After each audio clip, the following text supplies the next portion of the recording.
Hey, everybody. Welcome back to the Dental Momentum podcast powered by Duckett Ladd Dental CPAs and Advisors. Jared Duckett back at you with my business partner, Bill Ladd. And guys, we got a good guest on today, Bill. And, I want to kind of just chat at the beginning. We're always just preaching, if you will, aren't we, about how clients need to have a good, solid, what we call board of directors, if you will. And we're talking about that. That attorney, that lender, that marketer, et cetera. And today we've got got an attorney on today, which is specific to that. So Bill, just hit on a little bit, how important, I know you preach it all the time with your clients, but how important is that board of directors, let's call it? Yeah, I think it's a huge deal. I think it's something I wish that you and I would have known years ago. You try to, wear every hat you possibly can. You try to make every decision by Google, and that just doesn't work. I mean, to be a true business owner that's creating an enterprise, you just can't do that. So we quickly learned the importance of outsourcing our weaknesses. And initially that was pretty simple, right? You go find your local marketer, you go find your local banker, you go find your local accountant, your local attorney. And as we really spent time niching out ourselves, Jared, into the dental field, there is just a lot of peculiarities that create value in a understanding of the industry that you're in. And I think that's exactly where Rob comes in is, he understands the dental field, and that's what we're trying to do. I think it just makes it such a better, more productive relationship if those board of directors not just are on your team, but also understand your business. Maybe not as well as you, but pretty close. Yeah, understand your business is huge. So today on the show, we've got Rob Montgomery. Rob is an attorney out of the Philadelphia area, and he's the founder of a boutique law firm that basically counsels dentists and veterinarians on basically a full range of business matters. But Rob, I know you're a busy guy, but we appreciate you joining us today on the show. Oh, thanks for having me, Jared and Bill. Yeah. Well, look, let's just dive in and talk about just real quick, Rob. So just talk about your journey, if you will. So how did you get, where you are today? Yeah. So I've been practicing law for 25 years. And during that time, I've always represented dentists in some capacity or another. And really over the last decade plus, it became the main focus of our practice. And at times I was also still a litigator, and I can happily say I no longer do that. So we're now really even more narrowly focused to representing dentists and some veterinarians too, as you said, Jared, with business matters and business transactions, just overall business consulting. So we help people that are buying and selling practices, buying into practices, equity buy-ins, partnerships. We help dentists with startups, with their lease reviews and negotiations, or their real estate purchase, employment agreements, both from the associate side and from the practice side.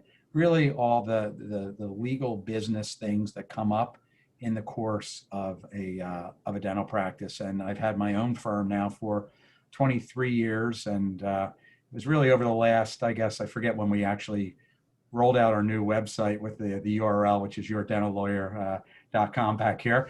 But we were dental lawyers long before that was like the brand that we attached to us. Yeah. And it's funny, as you say, it's hard to really sometimes to vet who these people should be on your board of directors. There are just so many people out there, and there's content, and there's marketing, and it's hard to really discern, who's good and who's a real player, or who just, got a slick website and had a good marketing consultant help them. Yeah. And it's funny because when we first rolled out the website, people started to kind of view me and my firm a little differently. Like, well, you're really experts. Like, because we have a website now that says yourdentallawyer.com. Like, I've been doing this for my whole career, but what gives you credibility now and recognition has changed. But I think that makes it harder for the legal consumer and the accounting consumer to, as I say, just cut through the weeds and figure out who's good and who really knows what they're doing, as opposed to who are just really a good marketer.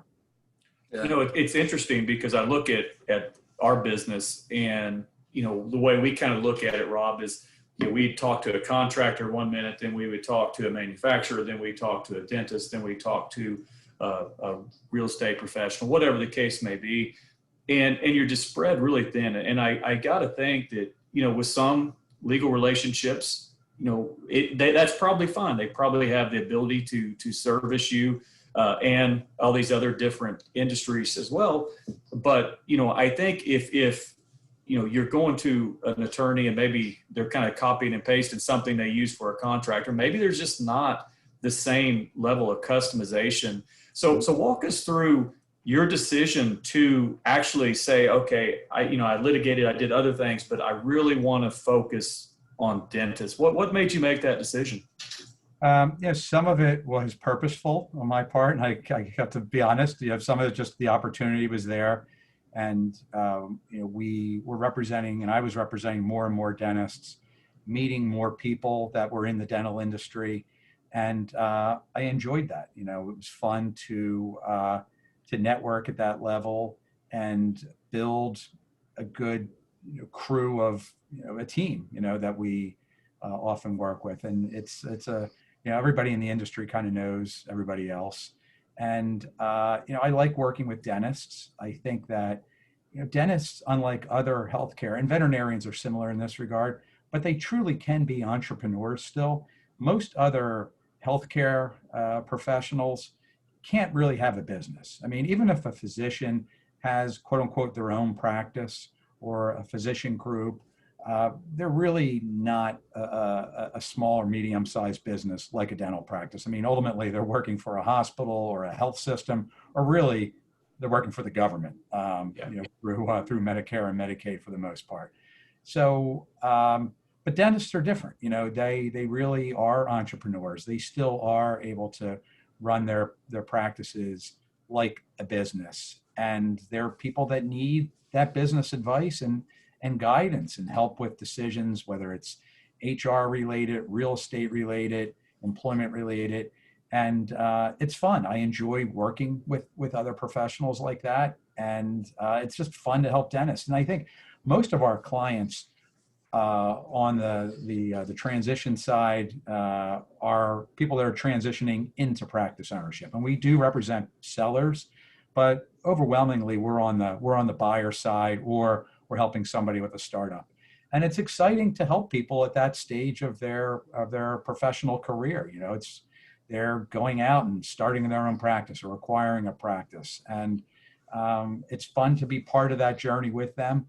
And it feels meaningful to be able to impart the advice and the experience that I've had and the lawyers that work with me have had on these people, because, and this is where people, I think, especially dentists, sometimes run amok, that there's so many great resources out there, like podcasts, webinars, blogs, social media, Facebook groups, that you can ask questions and you can educate yourself and really get up to speed to understand the issues as a dental legal consumer. But there's really no substitute for working with somebody that has done what you're about to do 500, 1,000, 2,000 times. And we all know that we see things over the course of our professional career that you say, wow, I never thought that could happen. What a twist. And then you integrate that into the advice and the services that you offer to a client. And I think sometimes dentists see stuff and they think, well, I've followed this Facebook group or I've listened to these podcasts. I now can do it myself, and I don't need a lawyer. I don't need a CPA. I'm going to just DIY it. And it's just so dangerous. But from our perspective, it's fun to be able to impart that advice for really to allow our dental clients to leverage the experience and the bad experience, a lot of times, unfortunately, of those that have come before them, and try to help them really avoid trouble before they even have thought about the possibility that there could be trouble down the road. Yeah, no, you're exactly right. I'm just trying to put myself in a dentist's shoes. I'd like to go, talk to an attorney about a practice acquisition, because that's a huge deal in your life. As an attorney who's seen, you said 500 or more of these things, as opposed to an attorney who maybe has seen 5. Right. It's just a big difference. They've seen all the different nuances that can come with it. Talk a little bit. So you work with a lot of prospective dentists on practice acquisition. Talk a little bit. what you're seeing now. You know, COVID's here. It's had its effects. How have you seen that really affect the practice acquisition side of things?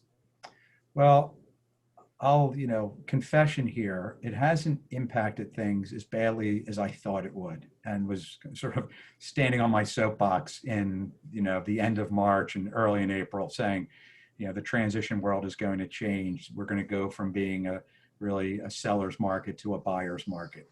That has not occurred, and to the point where, or the extent that I thought it would. I think that things are still happening. But let me qualify that though, Jared. It really depends on where people are in the country.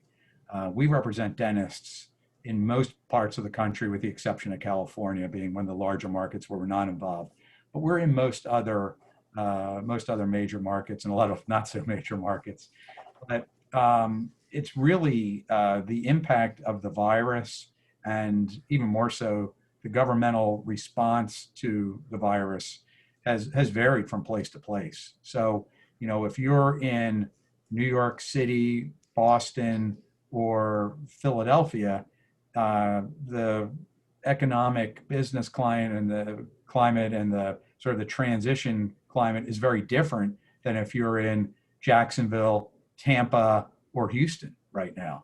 And it has been throughout the process. So generally speaking, I think things have really continued with a brief pause. A lot of deals that we were working on, really we had to hit pause, more so because of lending, and lenders have for the most part changed a lot of their underwriting requirements for these deals. So it's caused clients to kind of have to go back to sellers to renegotiate certain terms, where a seller may now need to carry a note so that 100% of the purchase price is not being financed, or a client may have to switch banks where they've been approved by one bank, and then now that bank is not able to lend on the deal, so now we have to quick find somebody that will. But there still are lenders that are dental focused that are doing deals, and people still are buying and selling practices. I think one of the things that is a little tricky is that some sellers still are not really willing to recognize that we are where we are. So sometimes we see very unrealistic expectations where they expect that we're going to close quickly, and the numbers are going to be what they were before, and it's the same purchase price. And why, buyer, is your bank asking me for interim 2020 financial statements and numbers? It's like, well, because the bank wants to know that this is still a thing, and most of the value in a dental acquisition, as is attributable and allocated towards goodwill. And if the practice isn't open and it's not seeing patients in a meaningful way, or to an extent that they were prior to COVID, then it's not as valuable for the most part. But I would say too, though, for the younger dentists out there who are the potential buyers, it's really important though to have the mindset that you don't have to buy this particular practice. And I think that's kind of one of the things that I still see, which is people falling in love with the deal too soon. And it seems to happen more, understandably, with less experienced people in the realm here. So mostly we're talking about younger first-time buyers, where they don't want to see the red flags, and they've kind of for so many years have been looking for a practice to purchase, and they still have that pre-COVID mentality that, wow, I submitted 5 LOIs on deals and I got beaten on all of them. I just want to buy a practice, and I finally have one. And even though there are red flags and there are other issues that are coming up, they just keep going full steam ahead. And you have to really still try to be as objective as possible and have that mindset that you don't have to do this deal, because doing bad deals, as we all know, it takes a long time to unravel a bad deal, and you can't overpay for a practice or buy something that you don't like and then turn around in a year and say, well, you know what, I'll just sell it. Well, it's not worth what you paid for it, and you owe the bank what you paid for it, essentially, a year in, 2 years, 3 years in. It's not like, the whole housing crisis where you could just sort of check out and do a short sale on your house and tell the bank, like, hey, sorry, it's not worth what I owe, so you're going to have to take less, bank. Dental lenders don't want to hear that. So once you do a bad deal, you're stuck with it. So you really need to be careful and be, as we are all talking about, surround yourself with the right advisors to try to position you so that you are in the position to succeed, but then also to listen to those people. When they're telling you red flags, be careful, turn away, don't do this, take their advice and don't keep forging ahead. One of the greatest lessons I ever had was from a client many years ago. It was like the early 2000s, and they had a big group practice and they were refinancing their credit facility. And we had spent months working on this deal, and we showed up for the closing, and time to sign. Client said to me, "Did they put in that provision that we've been talking about?" And I said, "No, it's not in there." And he said, "Okay, thanks." Stood up, walked out, and everybody in the room said, "Where'd he go? Where'd Doc go?" I said, "He left, went home." "Is he coming back?" "No, he's not." "Is he not going to proceed?" "As of now, he's not." And it was a great lesson, because here was a guy that he was not overcommitted to this deal, as much time and money and emotion as he had committed and spent on this. He was still willing to walk away when it wasn't right, when he was at the 1 yard line and looked and said, "Nope, this is not what we want to do." And I think that's a lesson that a lot of young dentists really should take away, whether you're looking at office space, looking at a practice, especially now more than ever. If it's not right and it's not going to put you in the position to succeed, and your board of directors is saying, "Hey, hold on, this is not a good thing," take a step back and think whether or not this is the right thing to do. I think that's such a great point, because that was actually going to be my follow-up question, which you answered, is, naturally the pricing or the valuations may not be changing, but really both sides' mindsets need to be changing. And, certainly somebody who has the exuberance of buying their first practice, who has, maybe went through COVID as an associate, but not necessarily as a business owner, which is a very big difference.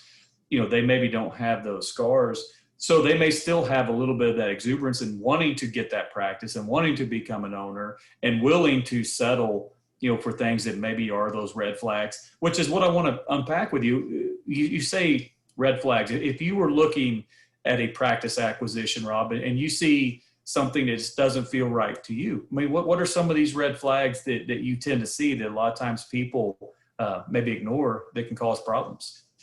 Yeah, it just a seller's, what they're saying is different from what they're trying to put in a document. So maybe on a restrictive covenant or covenant not to compete, the doc says that they want to sell their practice and move to Phoenix and play golf, and then they're and we're in Jacksonville, and then they don't like that there's a 15-mile non-compete. It's like, well, what happened to Phoenix?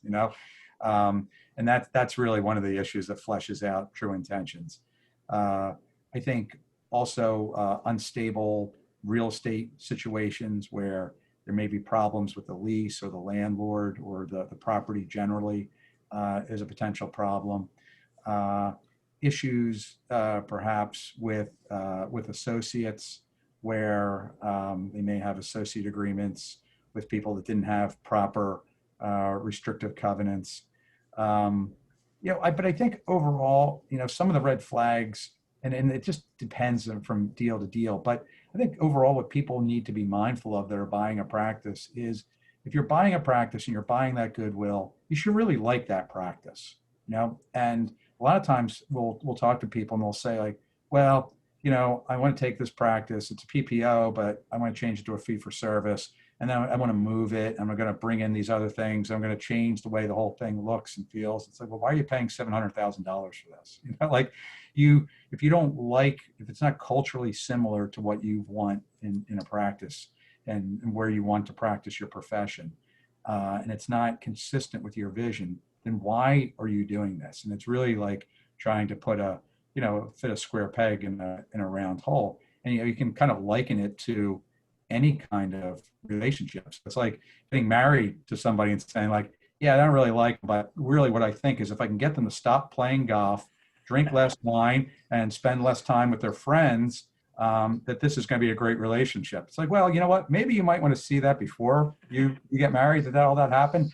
But that kind of happens though, jokingly, but it's the same thing when you're transitioning a practice, that you see that people really just want to have that practice and own the practice. And if you want to make such fundamental changes to it, then maybe, it's not the right thing for you. I mean, there's a reason why dental practice sales and purchases are referred to as transitions, and not just practice sales and acquisitions. So you sell a liquor store, you sell a gas station, you transition a dental practice. And it's really all about transitioning the goodwill from the seller to the buyer. And the less of that goodwill that you're going to capture, the less it's worth, or the riskier the deal can be. Yeah, what you said there is spot on. Most of the allocation of the purchase price, if you will, goes to goodwill. So you want to do everything you possibly can to transition that goodwill so that you retain it, right? Because you're paying for it. Right. So hit on a little bit. When does a dentist who's looking at doing an acquisition, when do they start reaching out to an attorney to get them in the process? Is it when they have a potential practice, that they've seen, that they've got it, lined out, or is it before that, or when do they kind of start that process? Well, I like to talk to people when they're starting off on the journey and they know that they want to transition into practice ownership, because I like to have the conversation with them to see what their vision is, what they're looking for, who they're working with, make sure they understand, who needs to be on the board of directors, which I like, as you guys refer to it. And I'll be perfectly honest, it's not just because I'm on your podcast. One of the first things I say is, who is your CPA? And let's make sure you've got a dental focused CPA. And when you find a practice that you like, that's great. Go back to your dental focused CPA. And when the deal has been struck or it's been vetted, then come back to me and we'll submit the LOI or move forward on documents. But overall, I like to see that they are working with the right people, understand what they're looking to do, try to guide them accordingly, and possibly even have the conversation based on what it is that they want and what some of their options are. Or is it better for them to acquire a practice, or should they be thinking about a startup? And just sort of going through what our philosophy is and sharing some of our beliefs and mindset as to what they should be looking for and thinking about. And then, just making sure they're working with the right people. If somebody says that I have a CPA who's my brother-in-law's neighbor who does tax returns for a few dentists, and they're going to help me with the due diligence of the practice, they say, well, that's probably not a good idea. Here's some other folks that you should be working with. Or I think that I'm going to do a startup and I see this property that I really like, and I'm going to call the broker, the name on the sign next week, and see if I can get in and take a look at it. I'm going to tell them, no, that's a really bad idea too.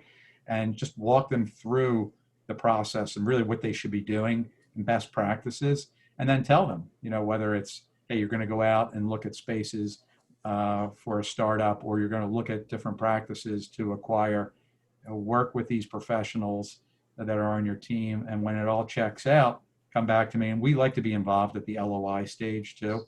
I think that's one of the things that people should be aware of, that there's a lot of discussion both in the startup practice world with leases, and also in the practice acquisition world, that, hey, letters of intent are not binding. So don't worry, you don't need to show it to a lawyer.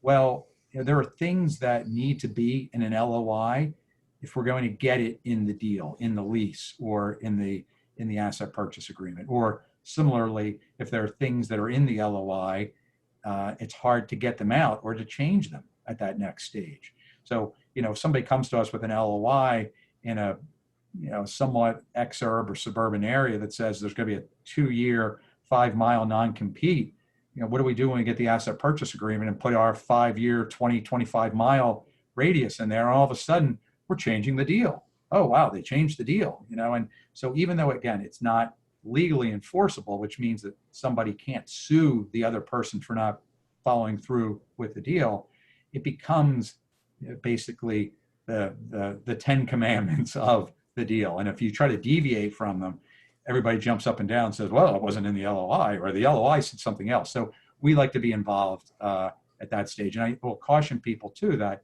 there are certain realtors and practice brokers that would like not to have a lawyer involved at that stage, because that just moves the process that farther along to a commission for them. And if they can kind of overcome that, and now we've got an LOI and we're moving on to a deal, well, they're that much closer. It's not necessarily in the client's best interest, but it might be in their best interest. But let me just qualify as saying that's not all brokers, it's not all realtors. Just like anything else, they're good ones, they're bad ones. The good ones like to have their clients put in the position to succeed. The ones that are just trying to earn a quick buck, they're going to do what they think they need to do. So, but we do like to be involved at that early stage.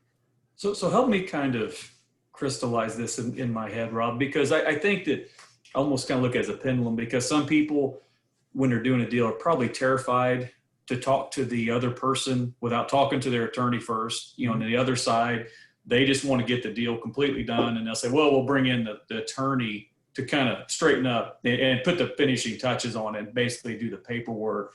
There's got to be a balance there somewhere, right? I mean, we're somewhere in the middle where you're getting the bones of the deal in place, but we still need to have some fine tuning.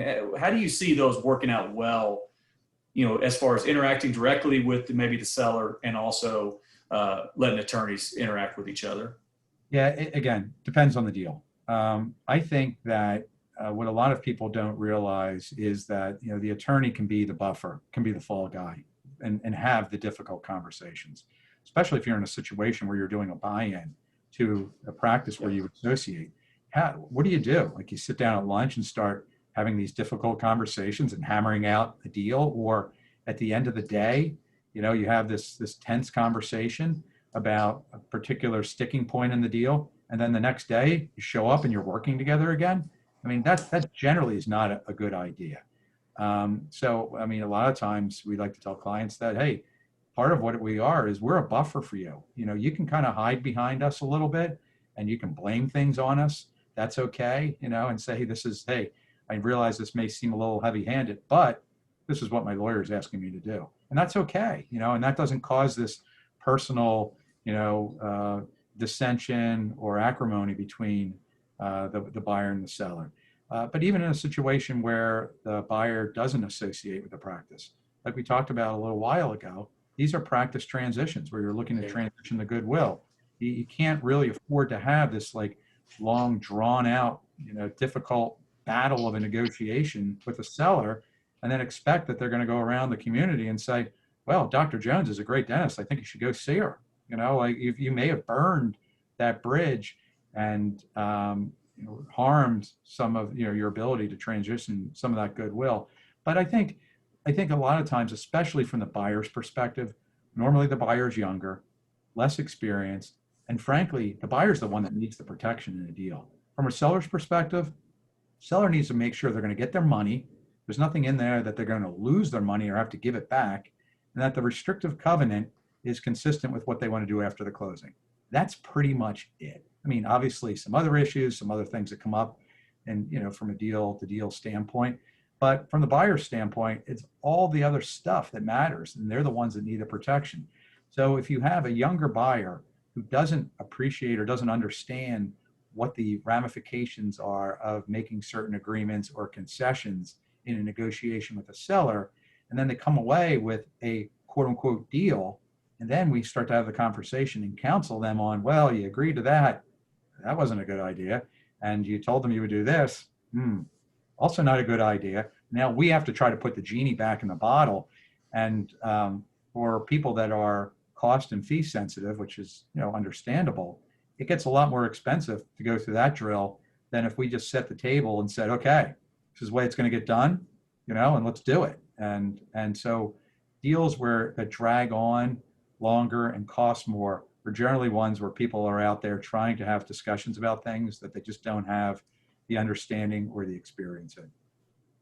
Yeah, no, you're exactly right. A lot of times it's easier to say, hey, I talked to my attorney and he mentioned this. It's a lot easier to, I'm going to say, place the blame, if you will, or you guys take the fall for it. So hit on, you've looked at hundreds of practice valuations, let's say, or practice acquisitions. You mentioned, some people do a DIY deal, try to do it themselves. Would that be the most common mistake that you see, or what would be the most common mistake you see, in practice acquisition deals? I think trying to do too much yourself. Yeah, I think sometimes we refer to, trying to be overly cheap. whether you're talking about an acquisition or a startup. And there's certain dollars that need to be spent in certain ways and certain things that have good return on the investment, ROI. And I joke, half joke, but it's true, especially in the startup world. There's no there's no award for doing the cheapest startup, right? Nobody cares that you did your startup and you spent $200,000 less than your buddy. Meanwhile, your buddy is making $1 million a year more than you in revenue, right? Like, congratulations, you did it cheaper, but you're not making more money, or you're not in the right place. So kind of cutting corners with consultants, CPAs. We'll talk about the CPA role as I see it in a minute, because I think it's important. Attorneys, marketing people, consultants, demographics. There are certain things that you need to do and avail yourself of to get that advice, to put yourself in the position to succeed. And sometimes people say, well, geez, I've spent $10,000 up to date. I can't possibly walk away from this deal. Well, and again, as we talked about, you're going to be stuck with this practice for a long time. And in the grand scheme of things, if it's not the right thing to proceed, then you shouldn't. But I think, it's just really the desire to try to save money and cut corners. And again, if you can get quality and get yourself to the same place, spending less, awesome. That's what we all want to do. But if you're not getting the same quality, or you're just cutting corners with services, then that's a problem. And I think, let's talk about the role of a CPA from my perspective. I think a lot of people think, well, I'm going to get the CPA and I'm going to go to them and they're going to look at the due diligence. They're going to look at the practice financials, and they're going to look at the valuation, and they're going to tell me if I'm paying the right price. Is $798,450 the quote unquote right price rather for this practice? And it's like, who knows? Like, you can't assign a value to the dollar. I think a CPA that understands the market is going to give you a range and say, yeah, it's within the range of what's reasonable. But from my perspective, when you're buying a practice or making any kind of economic decision for your practice, whether it's, again, an acquisition, bringing on a partner, hiring an associate, cutting insurances, all that stuff, you need to ask your CPA, give me a projected cash flow analysis. Tell me what this is going to look like to me. If everything stays the same, or we make certain assumptions as to maybe initially some revenue may go down, or we're going to have to spend some money on equipment, and after we spend that money on equipment and pay the debt service for this overall loan for the purchase or of the practice, or for some of these other things that we need to do, or some of these improvements that we need to make, and we spend money on marketing, and I have to pay the seller 35% of collections, and how much are they going to produce? Let's look at all of that, and then tell me how much I'm probably going to make if I do this deal. Because we see people come to us after the fact that'll say, hey, I bought into this practice and I'm not making as much money as I thought it was. Okay, let's talk about that. And I'll ask them, what is your expectation as to what you were going to make? Well, this is somebody that's in Atlanta, says, well, I got a buddy in Austin that did a similar deal with his practice, and this is how much he made. Like, but that's a totally different thing. Like, you can't just assume that one size fits all. It's really important to work with a dental focused CPA to look at the numbers and say, if you do this and these other things stay constant, grow, shrink, whatever, here's what you can expect to make. And so many people cut that corner. And if you do, then it's like saying, well, I'm going to do this deal and I'm going to take what's behind door number 2. What's behind door number 2? I don't know. I guess we'll find out a couple months after. Nobody in their right mind goes into any kind of business decision that way. DSOs certainly don't. I mean, when we represent a seller selling a practice to a DSO, the level of the quality of earnings and the due diligence and the numbers, I mean, they'll crunch that down to, the 10th of a percent. And when they're looking at this stuff, they want to know what this is going to look like after. A lot of dentists will just kind of trip through and say, just because I bought this practice, I should make more money. Not necessarily. And I think sometimes people fall into the trap of not working with the right consultants and the right professionals to help them with that process rather. So, they'll look and say, well, I've got this practice valuation, it was done by a seller. I took it to another practice broker to look at, and they said that this is the right purchase price for this practice. Okay, well, that's nice. But as I tell a lot of people we talk to, would you rather buy a practice for $500,000 that was worth $600,000? So you're quote unquote buying it for $100,000 off, where you only make 175 grand? Or would you rather pay 900 for one that was worth 800 and make 375? It's a no-brainer, right? It's about cash flow. It's not about percentage of collections, and a lot of people fall into that trap of, oh, it's 75% of collections, or this is only 62% of collections. Therefore, that must be a good deal, right? Not necessarily. That could be the worst deal ever. What's the overhead? Let's look at all the other stuff, the other money you have to spend, how much you're going to have to borrow to do this. What are the credit terms? All that stuff. That's what makes it a good deal. How much money you're going to make, because people will make money ultimately off the sale of their practice one day when they go to transition it off in the future. But you guys see this more than I do. Dentists don't make money, the real money, off the sale of their practice. They make money year in, year out being a dentist, right? And that's cash flow, and that's what matters. I think that's that's one of the main areas, we were asking me before, Jared, some of the places that people go astray. I think it's failing to recognize that and the importance of that, and work with the right professionals to guide them through that process. I think that's really well said, Rob. And I think it ties in exactly what we were saying and what you're saying, is that you pull together a diverse group of board of directors, and the red flags that hit Rob's radar may not be the ones that hit ours, but there's certain ones that would hit a CPA or, a branding marketing expert or whomever, HR professional or HR attorney, that they can see that there's these red flags, and you find that earlier in the process, and you emotionally and mentally prepare yourself to make that decision as to whether it's the right move. So let me kind of backtrack, because you said something a while back that I thought was really interesting, Rob, for an attorney to say this, and I mean that with respect, but you talked about unpacking the vision of a let's say a young acquiring dentist. And I don't know if I've ever heard an attorney use that phrase or talk about, why that's important. So talk to us a little bit about why you feel it's important to understand that and to make sure that they have a good understanding of their vision. Because I think that's important in assessing the practice that they want to buy. And I think it also becomes an economic thing, as we're talking about. If you see a practice that you want to buy and it's not consistent with your vision, either from a staff standpoint or a physical structure standpoint, or an office fit out standpoint, or equipment standpoint, whatever the case may be, it's going to cost a lot of money to change that in some cases. Or even if you're going to have to hire new staff, fire, or cut salaries of people that were there, so you're bringing people in that have the same vision as you, there are costs associated with that too, because that means all that is goodwill that you're not taking away from there, or you're not transitioning from the seller.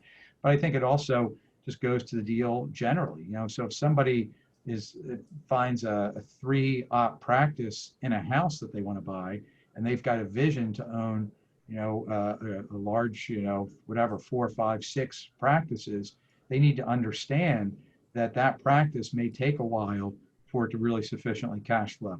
And until that practice is really sufficiently cash flowing, you're not going to be able to borrow money to buy a second practice or a third practice. And that deal may stymie you for, the next 5 or 10 years. I think it also is important too, when people are looking at assessing whether or not they want to do a startup or an acquisition. If they are people that are very particular about what they want and where they want and what they want for their practice, and the patients that they want to serve and the community that they want to serve, and there's nothing, and that they're buying something, and again, as we talked about before, that they want to try to change to make it that, then they might be a better candidate for a startup, where they can put it exactly where they want it, put the bells and whistles where they want it, have the marketing, have the branding that's consistent with what they want. because again, we keep saying this, but the more you change, the less value there was in what you bought. And so I think it's important to really understand that and make sure that they realize that the impact of this practice, and the fact that it's of buying the practice, and the fact that you can't unbuy practices, not easily. And so you need to be careful. And I think something that people fall into the trap a lot, as we talk about this a little bit, is looking to basically mitigate their risk by buying a cheap practice. I bought this practice that is 2 ops, but I can expand to a third, and it's doing $225,000 a year in revenue. Like, okay, but I don't have to borrow that much money, so it's not that risky. Well, maybe it is. If you're looking to grow this and turn it into something bigger, you may not be able to expand it beyond what it is already. There's a reason why that practice is only grossing that much money. There's a reason why the seller is only working out of 2 ops and the third op hasn't been fit out. If this is not consistent with what you want, then buying it because it's, quote unquote cheap and quote unquote less risky may not be a good move for you. As we kind of start winding this down a little bit, let me ask a question. So what would your advice be to, let's say, a D3, D4 student, or maybe they're out and they're an associate somewhere and they're thinking about, hey, I've got that entrepreneurial spirit. I'd like to consider maybe looking at buying a practice or start preparing for that. What would you say to that? Let's say dental student, or maybe right out, what would they need to start doing right now? Because it's, during dental school, they're taught the technical, right? And not really the entrepreneurial and how to run a business, own a business.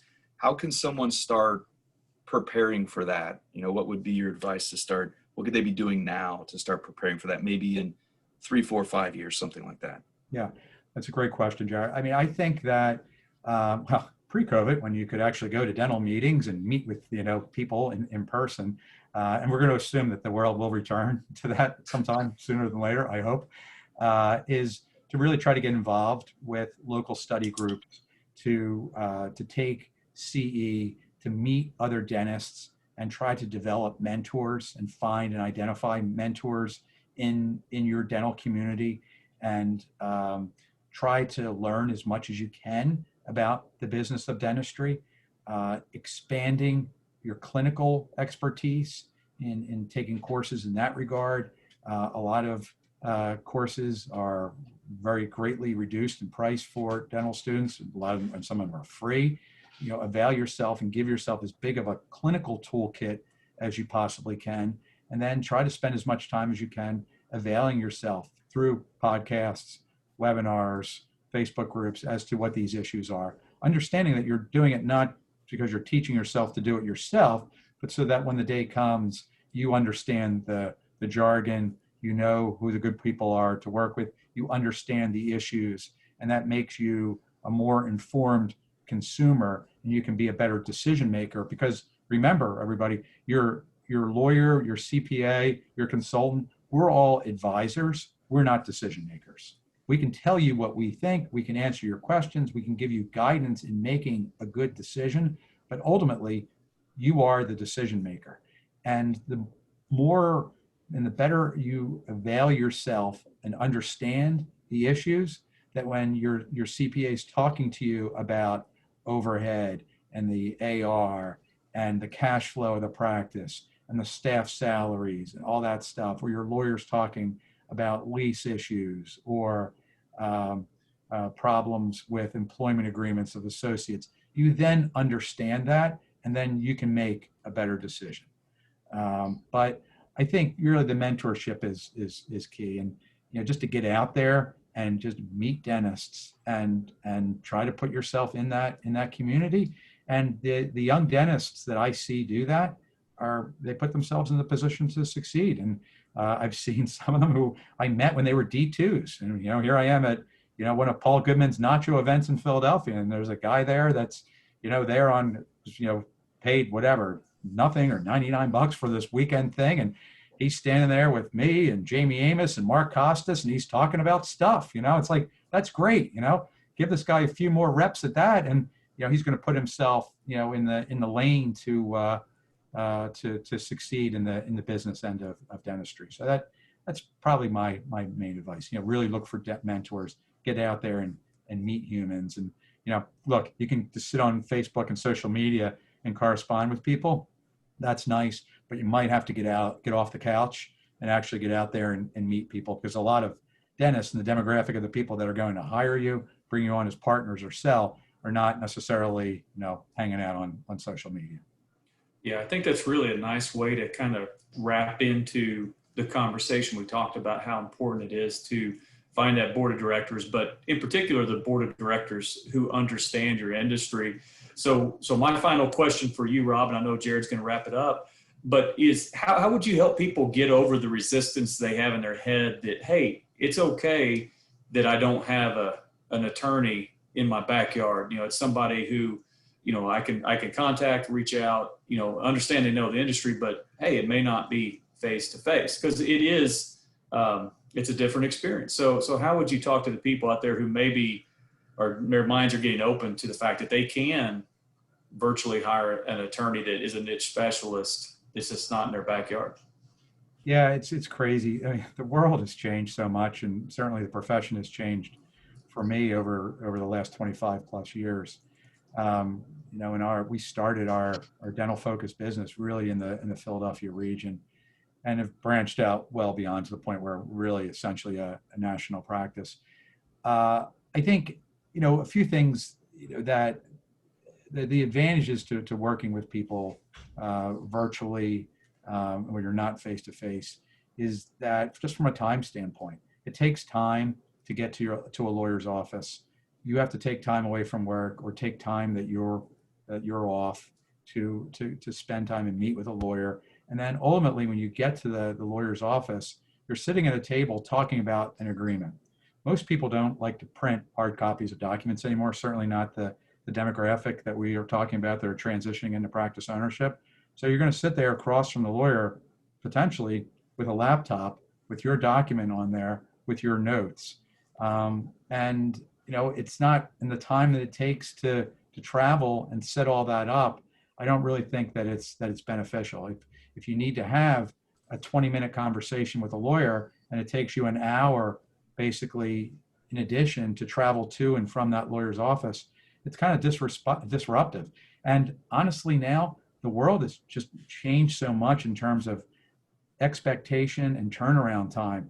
Occasionally, we'll have a deal with an older seller and we'll call them politely an old school lawyer, and we'll send them the comments, and a couple of days go by, and it's sort of the usual time to let's get going on the next step, and they'll say, well, I've made an appointment for my client to come in next Monday and meet with me to discuss this. Like, oh, really? Meanwhile, everybody else is emailing back and forth, as you guys know, expecting something to happen within the next 15 minutes, right? And now we're talking about next week. You're going to have a meeting in your office with a client to talk about this piece of paper.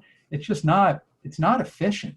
And inefficiency translates to cost too. And, we frankly too, we do our closings remotely. And it used to be that you would have a closing. Everybody would sit around the table, sign documents. From a quality control standpoint, it's a nightmare, because who brought the document? Who printed the document? Do we know that these are the documents that we've actually been going back and forth on? I can tell you horror stories where clients, thankfully not on our watch, have agreed and signed things that weren't the right thing, or that they were drafts where people snuck things in and changed the definition of majority from 51% to 91% on page 3 of the operating agreement, right? That changed a lot. But, it used to be that they would have this big thing. Everybody sits around the table. Inevitably, there's small talk. There's coffee. People are like, oh, are we almost ready? Well, we're waiting for one more person. Meanwhile, it takes a half a day to close that deal. Now, we're like, okay, documents, PDF, signature pages, bing, bang, this is the final version, distribute them, we're done, closed. And, talking about a half hour, 45 minutes. So from an efficiency and time standpoint, and just from an overall time standpoint, it's just, it's so much more effective and efficient to do things virtually. And that's kind of the way the world is going, even more so. It was the case well before COVID. And now after COVID, I don't see that changing in any way. Yeah, no, times are changing, that's for sure. Rob, we always like to end on one question, and what we like to ask is, and maybe you answered this already to a degree on how somebody can start, thinking about practice ownership, but what can let's say a prospective dentist who's looking at practice, ownership, practice acquisition, what can they start to do right now in order to really gain momentum to get to where they ultimately can acquire that practice? Yeah, I think really a couple of things. One, like we said, mentorship, get out there, meet the people in the industry, meet the people in your community. Two, avail yourself of just the good free content that's out there. Shared Practices is a great podcast. And that was originally George Hariri and Richard Lowe. I think it's changed who's actually on that. That's a great resource for a lot of young dentists. Of course, the Dental Amigos podcast that I do with Paul Goodman is a good resource too. And get out there and take CE. Take CE that is business and transition related. Sometimes certain brokers offer services like that. I will tell you, some brokers are a little better than others when it comes to that stuff, but avail yourself of all this stuff. And, the more that you can also increase your clinical toolbox in taking CEs to help you be able to do more procedures, that's a big thing too. If you're buying a practice that's doing $600,000 a year in revenue and you're paying a quote unquote a fair price for that, but then you're able to pick up endo and extractions and some other things that practice was referring out, then you immediately added value to that deal. So, really exposing yourself to good business content, but making yourself as good of a dentist as possible, and with that, go out and try to be patient with the practices that you're looking at. Don't overcommit. If it's not the right thing, don't do it. Just because it might be the right time, may not be the right practice. It could be like a Dr. John tune, right? I got the right practice, but it must have been the wrong time. But and just be have that mindset of patience, which it's hard when you're in your earlier stages of this journey to have that patience. But I think the more you kind of avail yourself of the advice and sort of the mindset that a lot of the dental focused consultants and really the leaders in the industry and the thought leaders in the industry have, and internalize that and kind of go about your business the way that they've gone about building their successful businesses, you'll set yourself up for success. Yeah, no, that's great advice. So Rob, we appreciate you. Why don't you let our viewers know, I see it behind you, yourdentallawyer.com. Tell them how they can get a hold of you if they want to reach out and schedule something. Sure, Jared, thanks. The easiest thing is just to go to the website. My email's on there. My colleagues have their emails there too. We all kind of do different things together. We work as a team just like a dental office does. So you can email us directly. There's also a portal there that you can just submit questions or schedule a time to meet with us and do a phone conference, that is. And we have a lot of content there too. Podcasts that I do with Paul Goodman are on there. The podcast, when you release this, will make it onto that website too. And articles and other resources are available there too. And yourdentallawyer.com is the best way to find us. Yeah, that's good stuff. And one of my biggest takeaways from this is, it's like you said, a lot of people DIY, don't skimp on getting a good attorney involved in practice acquisition. It's kind of similar, silly analogy, but skimping on the foundation of your house. You can't just buy a practice and get out next year, right? Spend the money, get the good investment, or get the knowledge that you need to help you get through that. So Rob, we appreciate you joining us. Everybody else out there, do as I say every episode, double S, double R, go out there, share this episode with somebody who's looking at practice acquisition. This would be a perfect podcast episode to listen to. Subscribe to the podcast, as we always say, so it comes right to your feed. Give us a rating on it and also give us a review. Guys, I appreciate you. Rob, appreciate you joining us. Wealth of knowledge. Bill, appreciate you too, as always. And guys, give this one a listen. A lot of good gold nuggets here. So we appreciate you. Everybody have a great week out there. We'll talk to you guys soon. Thanks, guys.